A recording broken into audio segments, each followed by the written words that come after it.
todos los de aquí de la casa y los que me ven en las redes sociales. Vamos a seguir con nuestro catecismo de Heidelberg. Hoy estamos en el domingo 31 y hoy tengo muy poco tiempo para dar la clase porque está muy larga y no puedo desperdiciar palabras y tiempo. Vamos a ir rápido a las preguntas. Y yo las voy a leer todas yo. Dice 83, ¿qué son las llaves del reino? 84, ¿cómo es que la predicación del Santo Evangelio abre y cierra el reino de los cielos? 85, ¿cómo es que se cierra y abre el reino de los cielos por medio de la disciplina eclesiástica? Bien, gracias te damos, Señor, en esta tarde. Te pedimos que tú nos bendigas, nos ayudes, nos enseñes y nos ayudes también a poner en práctica lo que aprendamos. Es un tema un poco raro para los niños, así que te pedimos que tu ayuda para que ellos puedan entender lo mejor posible. En el nombre de Jesús, amén. Gracias, Señor. Bien, no sé por qué pusieron esta clase después de los sacramentos y no sé mucho cuál es la relación que ellos ven entre sacramentos y lo que vamos a hablar hoy. Estoy un poco perdido con esto, pero las preguntas no está difícil de entender, pero están muy largo de explicar. Y son cosas que generalmente la gente confunde. Hoy estamos en muchos problemas, pero vamos a ver cómo vamos saliendo de ellos. Bien, ¿qué son las llaves del reino? Esta pregunta tiene tres textos fundamentales que son importantes para explicar estas cosas. Y los textos son Mateo 16, alguien que me lo busque ahí, por favor. Mateo 16, 19, 18, 18 y Juan 20, 23. Mamá, tú buscas Mateo 18, 18 y yo busco Juan 20, 23. Échale, lee ahí Mateo 16, 19, por favor. Dice, y a ti te daré las llaves del reino de los cielos, y todo lo que atares en la tierra será atado en los cielos, y todo lo que desatares en la tierra será desatado en los cielos. Ok, ahí dice, todo lo que atares en la tierra, dice, a ti te daré la llave del reino, y todo lo que atares en la tierra será atado en el cielo, y lo que desatares en la tierra será desatado en el cielo. Eso es lo que algunos llaman el poder de atar y desatar. Entonces tenemos a Mateo 18, 18. De cierto os digo que todo lo que atéis en la tierra será atado en el cielo, y todo lo que desatéis en la tierra será desatado en el cielo. Y el Juan 20, 23 dice así, a quienes remitieres los pecados les son remitidos, y a quienes se los retuvieres les son retenidos. Son esos tres pasajes los que definen qué son las llaves del reino. Ahora, vamos a ver rapidito la respuesta que da el catecismo para no obviarlos a ellos y después sigo yo con mi explicación. Dice así, ¿qué son las llaves del reino? La predicación del Santo Evangelio y la disciplina cristiana que llevan al arrepentimiento. Ambas cosas abren el reino a los creyentes y lo cierran a los incrédulos. Ahora, si usted va a Mateo 16, 19, voy a ir yo también allí para no perderme, 16, 19, usted se va a encontrar que estas palabras de Jesús, dichas originalmente a Pedro, están en el contexto de la confesión de Pedro. El Señor les pregunta a los discípulos qué pensaban los hombres que Él era. Y los discípulos responden, unos acerca de la gente, unos Juan el Bautista, otros Elías, otros Jeremías o algunos de los profetas. Y entonces Jesús les pregunta más directamente y le dice, ¿y vosotros? ¿Quién decís que soy yo? Entonces Pedro, el impulsivo, le dice, tú eres el Cristo, el Hijo del Dios viviente. Ahora, hay un pensamiento de que Pedro es el que hace la confesión. Yo voy un poquito más allá y digo que este era el consenso general entre los discípulos, o sea, porque después que Pedro lo dijo nadie lo puso en duda, y yo digo que más bien era un consenso de grupo, los apóstoles estaban convencidos de quién Jesús era, pero Pedro, por ser el impulsivo, fue el que dio la respuesta, pero no creo que haya sido como, oh, ¿es eso Pedro? Yo no lo sabía, no creo eso, creo que más bien era un consenso del grupo, acerca de quién era Jesús. Pero eso es una cosa en la que se puede debatir. Ahora yo no voy a entrar ahí. Simplemente quiero explicarles que después que Pedro dice esto, Jesús le dice: bienaventurado eres, Simón, hijo de Jonás, porque no te lo reveló carne y sangre, sino mi Padre que está en los cielos. Y yo te digo, tú eres Pedro, y sobre esta roca edificaré mi iglesia, y las puertas del Hades no prevalecerán contra ella.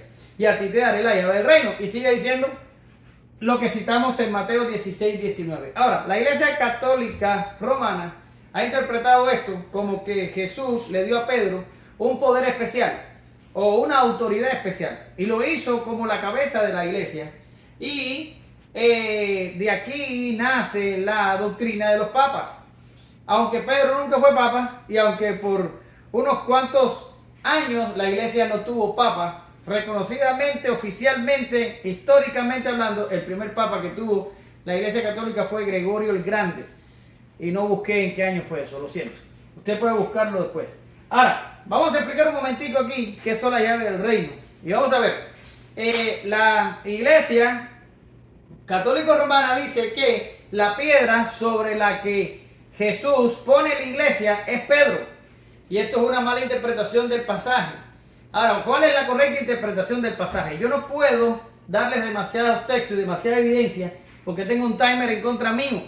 Solo lo que voy a hacer es que les voy a explicar las cosas bien directas, y si ustedes después tienen dudas, les estoy hablando a mis hijos aquí en la clase, en la casa, yo les explico independientemente de la clase, y si en línea alguien se queda con dudas, pónganmelo en los comentarios y veremos cómo resolvemos el asunto.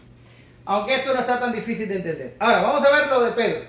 Pedro le dice al Señor: tú eres el Cristo, el Hijo del Dios viviente. Y ya dijimos que esto es una declaración, una confesión. Pedro confiesa o declara algo. Entonces, yo voy a poner aquí confesión de Pedro, ¿verdad? Esto voy a ponerlo aquí.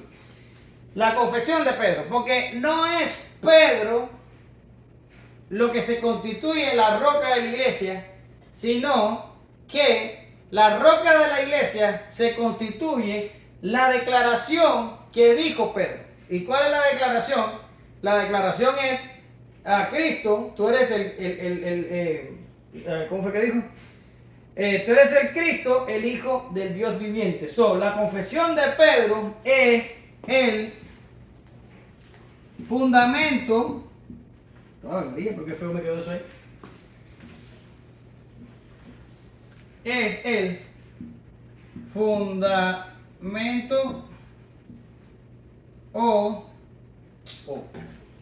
fundamento de la iglesia.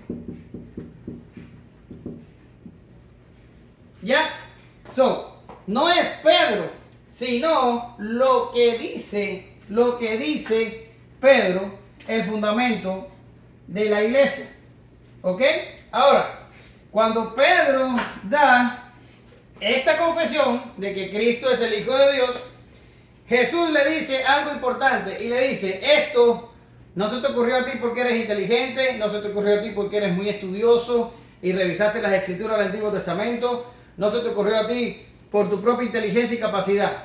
Jesús le dice que esta confesión proviene del Padre que está en el cielo.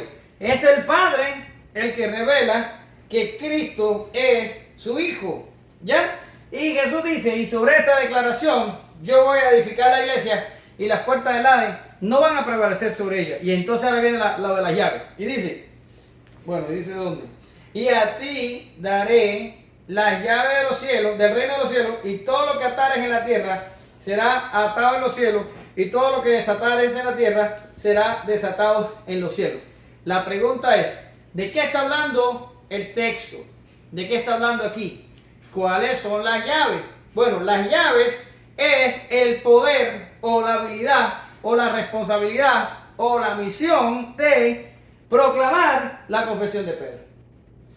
Ese es el poder, o lo que nosotros llamamos como el llamado externo. ¿Ya? Ahora, la iglesia más adelante sería comisionada a predicar el evangelio a toda criatura, y el evangelio encuentra su base en la confesión de Pedro. Entonces, cuando la iglesia proclama o no proclama la confesión de Pedro o el evangelio, la iglesia abre o cierra el evangelio para los hombres. Eso es exactamente lo que está diciendo el pasaje. Quiere decir, si la iglesia está una persona que no conoce a Jesucristo, que no conoce el evangelio, que no conoce la confesión de Pedro, ¿puede ser salvo? ¿Ella lee? No. ¿Qué tiene? Sucio, muy sucio. Te embarraste de batir. No pasa nada. ¿Puede ser salvo? No puede ser salvo. ¿Por qué razón? Porque no se le ha hablado de Jesús. Más adelante el Romano dice, ¿y cómo van a creer si no van a oír? ¿Y cómo van a oír si no se les predica? Entonces, eso es un problema. Por tanto, cuando la iglesia ve a una persona que no conoce de Jesús, ¿cómo tiene el reino esa persona de los cielos? Lo tiene cerrado, porque no sabe de Jesús. La iglesia se convierte, por medio de la proclamación del evangelio, en la llave que abre el reino de los cielos a esa persona. ¿Por medio de qué? Por medio de la predicación. Ahora, por medio de la predicación, esta persona se le da la información, se le da la predicación, se le da lo que necesita saber. Y esta persona, si cree, entra al reino de los cielos.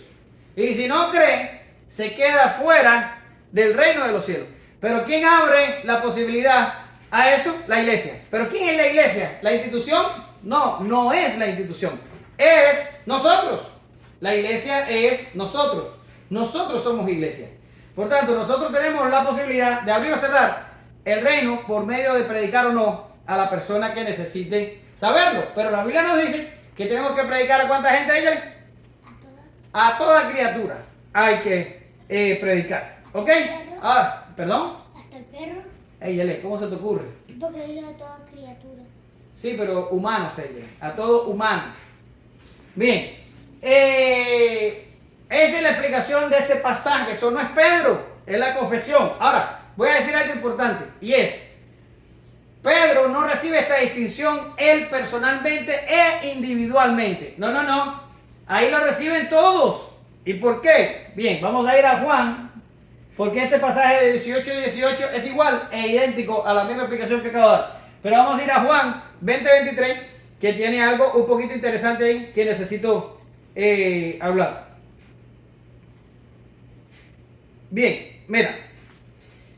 Juan 20:23, en el 22 dice, y habiendo dicho esto, vamos a leer un poquito antes.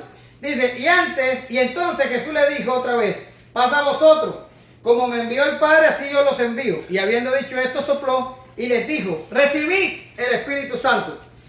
Y entonces ahora viene lo importante, dice, a quienes remitieres los pecados, les son remitidos, y a quienes se los retuvieres, les son retenidos. Ahora, ¿qué está diciendo Jesús aquí? Porque desde este texto, la iglesia romana dice que los sacerdotes católicos pueden remitir pecado o pueden retener pecado. Y le da un poder a los sacerdotes que en realidad los sacerdotes no tienen. Ahora, ¿qué está significando este verso? Verdaderamente es lo mismo que estamos hablando aquí de las llaves del reino. Es el mismo texto y es la misma explicación. ¿Cómo? Cuando yo veo a una persona pecadora, hundida en el pecado, condenada y que va camino al infierno, le predico el evangelio y esa persona cree que le pasan a sus pecados. Sus pecados son perdonados, ¿ya? Y si la persona permanece en sus pecados, ¿en qué permanece? En condenación. Ok, los pecados se le retienen o los pecados se le remiten. Pero más allá, también habla no solo de la persona a la que yo le abro el reino por medio de la predicación, sino a la persona que ya está en el reino. Vamos a hablar un poquito más adelante de eso. Por ejemplo, un creyente que comete pecados y vive una vida que es inconverso, es solo creyente de nombre, pero la persona es una persona como del mundo, solo que va a la iglesia los domingos, pero no tiene testimonio y hace cosas horribles y no sé qué. La pregunta sería, ¿deberíamos tenerlo dentro de la comunión de creyentes? No, hay que sacarlo. Ahora, cuando sacamos a un creyente o tratamos de corregir la actitud de un creyente que está haciendo cosas que no glorifican a Dios, estamos remitiendo pecados o reteniendo pecados. Pero no nosotros, sino una persona a la que se expulsa de la iglesia es una persona a la que la iglesia usa su autoridad de disciplina, lo saca y le retiene los pecados. Pero no la iglesia, sino es una persona que está con sus pecados delante de Dios y le está afectando. Y una persona que razona, se arrepiente de sus pecados y reconoce su error, se queda dentro de la iglesia, dentro de la comunión, y sus pecados entonces le son remitidos. Eso es lo que está diciendo el pasaje. Más bien habla de la disciplina eclesiástica. No está hablando de otro tipo de cosas. ¿Lo ven? Entonces, lo que tenemos aquí es que estos tres textos que marcan la base para las llaves del reino se está refiriendo exactamente a esto. No le está concediendo poderes especiales a nadie, ni le está dando poderes a los hombres que nosotros los hombres no tenemos. Ahora, tenemos otro problemita, y es que la iglesia romana dice que la autoridad dada a Pedro era solo para Pedro. Pero miren, aquí, busca ahí para que tú veas, échale. En el verso 24 dice, pero Tomás, uno de los 12, llamado Dídimo, no estaba con ellos cuando Jesús vino.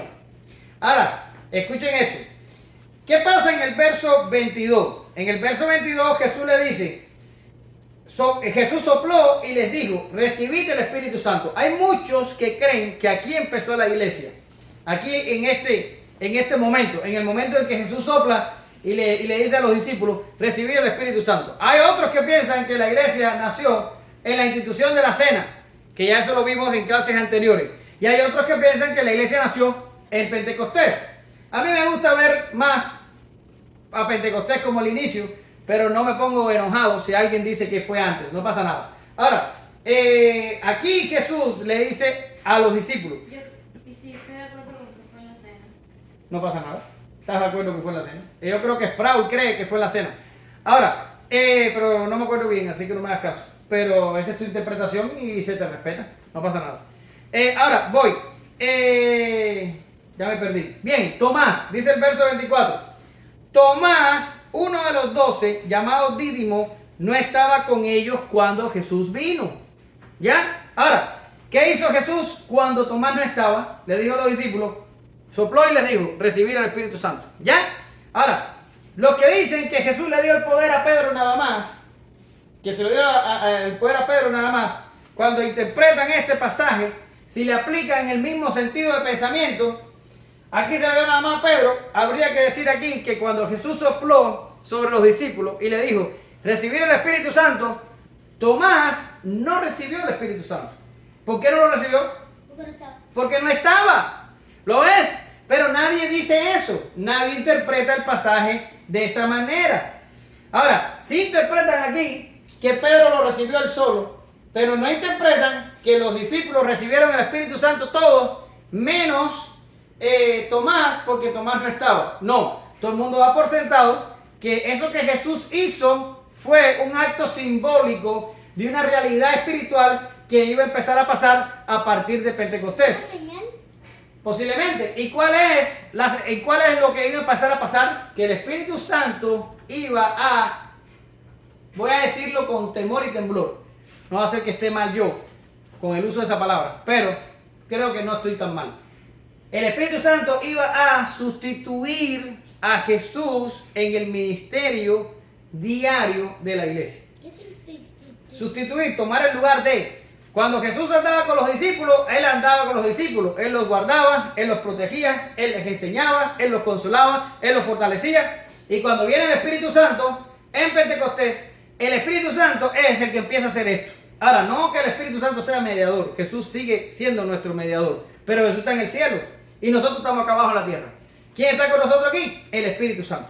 Y el Espíritu Santo es el que pasa a hacer las cosas que Jesús ahora no puede hacer. ¿Cómo cuáles? Estar con nosotros, enseñarnos, consolarnos, fortalecernos, guiarnos, esas cosas. ¿Lo ven? Ahora, lo digo con temor y temblor porque en cierta medida Jesús también está, porque su naturaleza divina también está.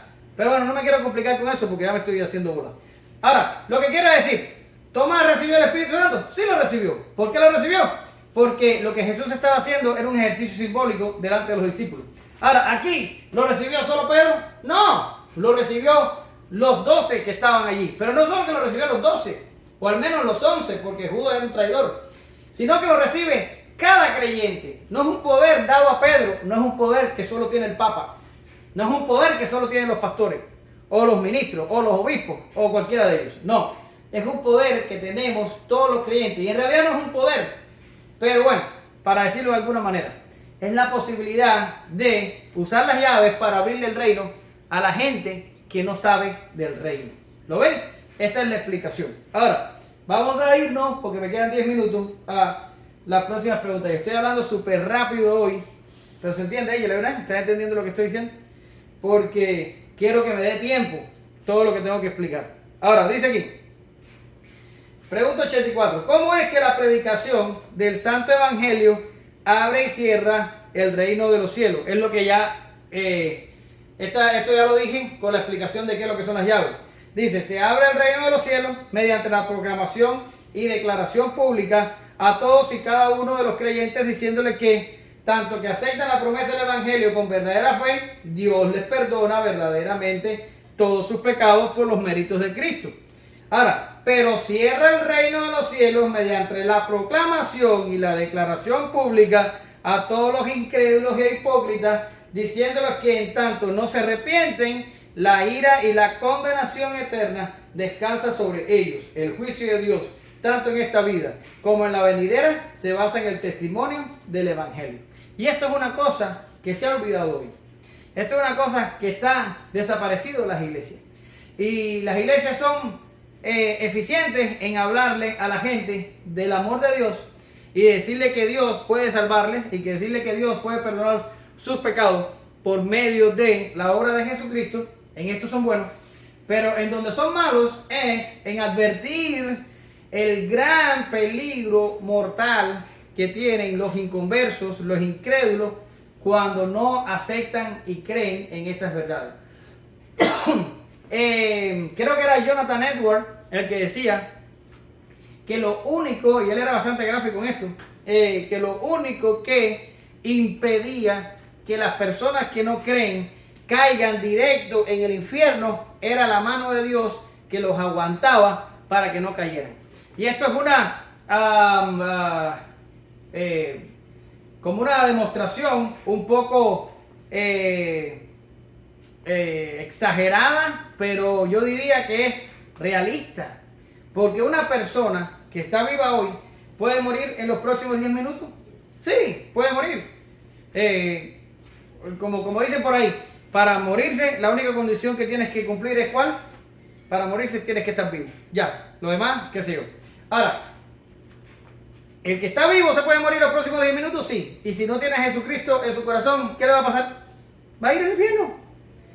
Y esto es una cosa olvidada en estos tiempos. Nadie predica el infierno, nadie predica la ira de Dios, nadie predica la justicia de Dios, nadie le advierte a los pecadores del peligro horrible que tienen cada paso de su vida en que pueden ir al infierno. Hay gente incluso que cree que Dios es tan bueno, tan maravilloso y nos ama tanto que a la larga todo el mundo se va a salvar, que a la larga vamos a tener una segunda oportunidad y todos vamos a ser felices para siempre. No es así, no es así. El libro de los Hebreos dice, a los Hebreos dice que está instituido que los hombres mueran una sola vez y después de esto el juicio. Después que te mueres viene el juicio, y si no tienes a Cristo, ¿a dónde vas? Y esto debe ser una parte fundamental en nuestra predicación. ¿Tenemos que predicar a Cristo? Sí, tenemos que predicar a Cristo. ¿A toda criatura? A toda criatura. Pero tenemos que decirle también que el rechazar a Jesucristo, el no arreglar las cosas con Dios, los pone en un peligro inminente de ser echados en el infierno, donde van a sufrir. ¿Por cuánto tiempo ellos? Para siempre. Para siempre. ¿Lo ven? Ahora, vamos a contestar rapidito la última pregunta. Me quedan 6 minutos. A la larga lo voy a lograr. Bien, dice, ¿cómo es que se cierra y se abre el reino de los cielos por medio de la disciplina eclesiástica? ¿Ok? Vamos a Mateo 18:15. Escucha bien, ella. Por tanto, si tu hermano peca contra ti, si tu hermano peca contra ti, ve y repréndele, estando tú y él solo. Cuando tu hermano hace algo malo, ¿vas a venir pronto a decírmelo? No. La Biblia dice que tienes que hablar con él solo y resolver el problema, tratar de resolverlo. Ahora dice, si te oyere, has ganado a tu hermano. Mas si no te oyere, toma contigo a uno o dos testigos para que por boca de dos testigos conte toda palabra. Eso ahí es cuando vienes entonces a ver a papá. Pero primero trata de resolver todo el problema, no es papá. No, trata de resolver primero el problema. Bien, ahora, pero estamos hablando de los hermanos de la iglesia. Dice, si tu hermano peca contra ti, ve y repréndele. Si no te hace caso, toma a 2 o 3 testigos para que por boca de 2 o 3 testigos conte toda palabra. Ahora dice, si no los oyere a ellos, dilo a la iglesia. Y ahora viene lo importante. Si no lo oyere la iglesia, tenle por gentil y publicano. Y aquí surge una palabrita. A ti que te gustan las palabritas, y llama así: excomunión. Excomunión. ¿Qué es lo que significa esa palabra? Significa expulsar a la gente de la iglesia. Ahora, no se hace expulsar, votar, es decir, no te quiero más. ¿Ya? Ahora, la excomunión es y lo voy a poner en rojo para que quede así, es la última medida. Es la última medida que se toma sobre un creyente. Ahora, ¿cuál es el pecado que provoca la excomunión en un creyente? O sea, hay un solo pecado por el cual el creyente es expulsado de la comunión de la iglesia. ¿Cuál es? ¿No creer en Cristo? No. ¿No creer en Cristo? No. Blasfemia contra el Espíritu Santo. No. ¿No creer? El pecado que expulsa o que el pecado que le da a la iglesia la autoridad para excomulgar a alguien es la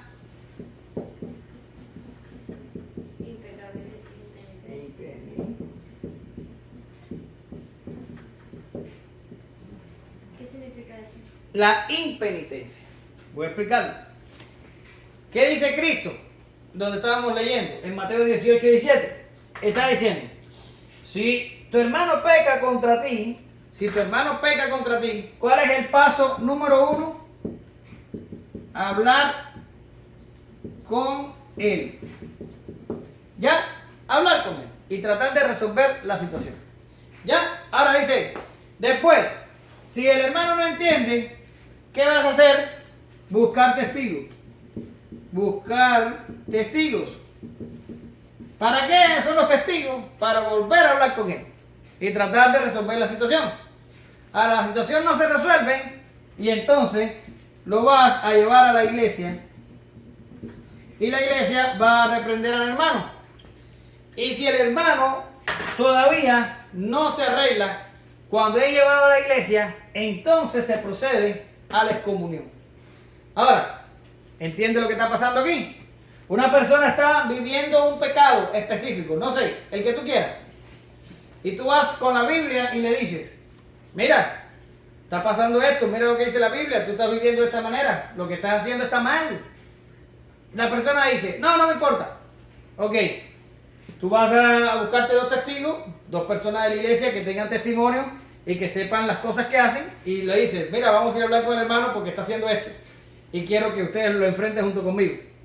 Lo llevas con los testigos, pero el hombre dice, no, yo estoy bien y yo no entiendo y yo estoy bien.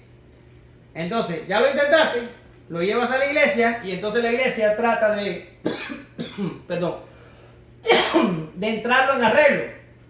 Una persona que pasa por este proceso y ni siquiera con la iglesia entiende que está pecando y que está mal y que lo que está haciendo tiene que dejar de hacerlo, es una persona impenitente. ¿Qué significa? Es una persona que persiste en pecar y se niega al arrepentimiento. Y cuando una persona se niega a arrepentirse de sus pecados, es una persona a la que se le aplica disciplina. ¿Y cuál es la disciplina? La excomunión. Es como que se puede votar la gente de la iglesia. La único pecado en el que tú puedes votar a una persona, el único pecado, que tú puedes votar a una persona de una iglesia es que la persona no reconozca y se arrepienta de los pecados cometidos. Pero si la persona dice, lo siento, me equivoqué, voy a arreglar mi conducta, me voy a arreglar con el Señor, tenemos que soportarlo, instruirlo y restaurarlo. ¿Ya? Por tanto, la disciplina, la confesión de fe de Westminster, para los que me van a ver en línea, si la buscan, en la parte de disciplina, da como 5 beneficios de la disciplina, porque estamos ahora en los tiempos de los excesos. Hay iglesias que tienen exceso de misericordia y no aplican disciplina para nada, y las iglesias son toda una partida de pecadores impenitentes, y hay iglesias que son demasiado rígidos y por cualquier cosa expulsan a la gente. Están en los extremos, y no estamos llamados a estar en extremos, estamos llamados a hacer las cosas como Dios manda. Entonces, siempre que una persona esté dispuesta a decir, lo siento, me equivoqué, hay que restaurarla, soportarla y ayudarla. Una persona que se pone en su esquina y dice, no me arrepiento, no me da la gana, yo no estoy haciendo nada malo, es una persona que está en impenitencia y hay que hacerle, y hay que practicar en comunión con ella hasta que aparezca el arrepentimiento. Hay gente que no se arrepiente nunca y en el mundo se queda, y hay gente que se termina arrepintiendo y regresan y entonces son nuevamente admitidos. ¿Lo ven? Bien, estoy pasado de tiempo, así que mejor terminemos ya. Pero esto es básicamente lo que entendemos por llaves del reino, lo que entendemos por abrir y cerrar el reino, lo que entendemos por la disciplina. La pregunta del catecismo está muy bien respondida y dice, ¿cómo es que se abre y se cierra el reino de los cielos por medio de la disciplina? Dice, según el mandamiento de Cristo, aquellos que, diciéndose cristianos, profesan enseñanzas no cristianas o viven vidas no cristianas, y que después de haber sido amonestados repetidas veces con amor, se niegan a abandonar sus errores y su mala conducta, y después de haber sido denunciados en la iglesia y no hacen caso de las amonestaciones, la iglesia excluye a tales personas de la comunidad cristiana por medio de negarles los sacramentos, y también los excluye del reino de Cristo. Tales personas, cuando prometen, demuestran de una forma genuina, son otra vez recibidos como miembros de la iglesia y de Cristo. Por tanto, los impenitentes, afuera. Los que se arrepienten, adentro y a trabajar con él. Bien, vamos a orar. Saludo a Liz, a Derek, a Nelson en Florida, a la gente en Cuba, sobre todo a Mirtica, que sé que ve los videos. Entonces, si hay alguien que le di demasiado rápido esto de las llaves del reino y tiene dudas, me lo pone en los comentarios. Vamos a ver si hacemos un extra video si es necesario, solo si es necesario, de estas cosas. Bien, vamos a orar. Gracias te damos, Señor, en esta tarde. Te pedimos que tú bendigas este grupo de acá, de mis hijos y mamá, y que tú también bendigas a los que vean estas clases en internet. Ayúdanos a crecer, ayúdanos a madurar y ayúdanos a poner tu palabra por obra y así glorificarte. En el nombre de Jesús, amén. Gracias, Señor.